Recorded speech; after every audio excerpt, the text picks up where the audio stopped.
5. You know, regret is a pesky burden we know we don't want but can't seem to shake. It's possible to regret both what you did and also what you didn't do. My next guest claims we can act now to avoid regret later. And the good news, it's never too late, according to author and speaker Connie Sokol, who's here to tell us how to kick the shoulda, coulda, wouldas. Regret. Exactly. That just flows off the tongue, does it? It does. Shoulda, woulda, couldas. So regret is just part of life. It's very common, but you point out it doesn't serve much of a purpose. It doesn't. In fact, it keeps us stuck in that, oh no, you compare yourself to others and then you just lose opportunities for what you can do now and in the future. You have 3 ways for us to stay clear, open, and growing into what is to be. The first is remembering our why. Yes, this is so crucial, especially in this day of Pinterest and things. I don't know if you find yourself, but you see how these women show up and parent. Oh, sure. And you think about what I didn't do, what I should have done. But I think it's so important to go back to that why you did what you did and trust that there was a good reason. I was thinking about this the other day, that when I started raising my kids, I wanted to have everyone do music lessons and family Von Trapp moment and the instruments. And I could tell when I started raising them, I mean, they had fingerlings of Asperger's and depression and anxiety, and it was so hard, stuff I didn't know and had to deal with. Yeah. So they got 1 year of piano and I called it good and they were all alive. Fast forward to now, and my sweet friend, her daughter and my daughter were both in a pageant, same pageant, different states, same time. Okay. So she sends me a text and says, oh my goodness, I worked with Maggie for 10 months and she didn't want to do it, but oh, she had encouraged her and all that. Maggie won. And I was like, I was super happy for her, but I went, I've ruined my daughter's chance. I think I should have had her do those music. I'm not kidding. And then my daughter said, I'm choosing art.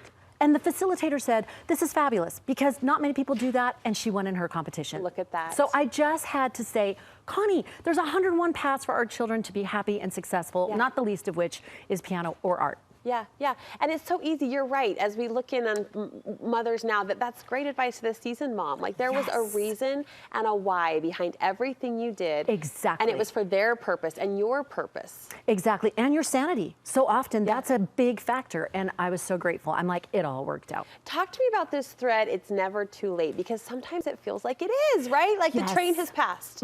I talk to so many women who feel that way, and I'm like, Anna, there's this feeling that if you didn't jump on the opportunity or you couldn't take it or maybe you were clueless about it, that you've missed the boat. That is not true. In fact, there's a perfect example. She's going to thump me for saying this, but Ingrid Sorensen, this woman, she started college at age 18, got married, started having kids, stopped school.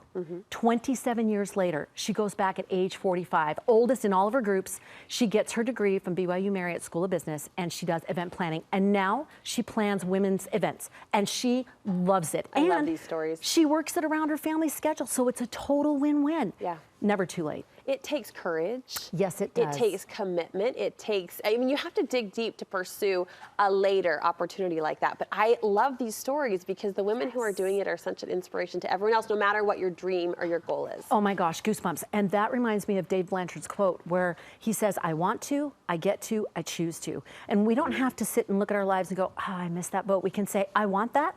I get to do that if I feel called to do that, and I can choose to find the way to do it. And that leads right into this next idea, and I love that you highlight this. It's one of, I think, your champion encouragement that you put out there to women, and that is connect with other women who are in this same space pursuing these same kind of desires. That is so huge. It is the key thing, because if you're around people who are like, oh, we're out to pasture, I'm too old, I'm not very talented, like I can't do anything, that's the lens you're going to take through for your next 20, 30, 40 years. No. You have so much to offer when you can be around people who see you got life experience, life wisdom, you've got discretionary time.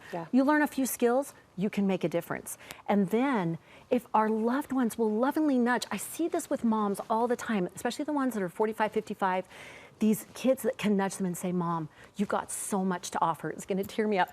Our last retreat, one of our ladies invited her mom, and she didn't tell her what we were doing. She said, it's going to be so fun. So she comes up and doesn't know she's going to be learning how to speak and writing a keynote, and this woman is scared to death of speaking. Like she was sweating. This is mom that's scared. This is the mom. So she gets up there and she's writing this keynote. Oh my gosh, she was amazing. And when she shared the message that she felt that she should share with others, Ashley, her daughter, burst into tears and just said, she finally saw the amazingness that I saw. It reminded me of that picture of the Supreme Court Justice, Ketanji Brown Jackson, with her daughter just looking at her so proud. It was that moment, one of the most tender things. And this mom, this beautiful thing happened where she stood and she delivered like a boss. And then she told us later, when she went back from the retreat the next day for her church, she needed to visit 12 congregations and share about an event. She said, I stood and delivered with clarity and confidence, just like she'd been taught, like a boss. I love it. That's because her purpose-driven daughter said, Mom, there's more for you. Yes. You can make a difference still. I love that idea of both ends pushing each other. I had this thought as it relates to neighbors over the weekend. I was just reflecting on our great friends and neighbors in our area, and I thought there's this idea like, will you help take care of me? Will you help support me? And that's true for women too. Like on either ends of the experience, like can we be there for each other to push and fuel each other forward? And the answer is yes, through that beautiful example. I love that you shared that. How can we learn more about your retreats, Connie, and the work that you do? They're so great. ConnieSokol.com/retreats. Our next one is in June, and we'd love to have you if you want to discover your purpose and step into those possibilities. It's happening in June? In June. All right, look for the link on our website too. We'll